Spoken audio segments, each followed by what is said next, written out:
બનાસકાંઠા જિલ્લાના પાલનપુર શહેરમાં ચોરીની એક ચોંકાવનારી ઘટના સામે આવી છે, જેમાં તાજપુરા વિસ્તારમાં આવેલી પ્રયાગરાજ સોસાયટીમાં મોડી રાત્રે એક બાઇકની ચોરી થઈ હોવાનો બનાવ પ્રકાશમાં આવ્યો છે।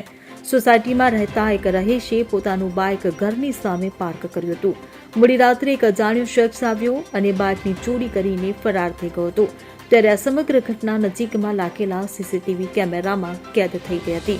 આ ઘટનાએ પાલનપુર પશ્ચિમ પોલીસની કાર્યક્ષમતા સામે અનેકો સવાલો ઉભા કર્યા છે। વિસ્તારમાં પોલીસનું પેટ્રોલિંગ હોવા છતાં આવી ઘટના ઘટી તે ચિંતાજનક બાબત છે।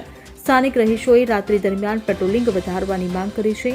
પોલીસે સીસીટીવી ફૂટેજને આધારે તપાસ શરૂ કરી છે અને ચોરને પકડવા માટે વિવિધ ટીમો બનાવી છે। Bureau report CN24 news.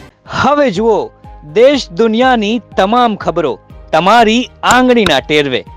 ઉઠાવો મોબાઈલ અને Google Play Store પરથી ડાઉનલોડ કરો અમારી CN24 ન્યૂઝ મોબાઈલ એપ।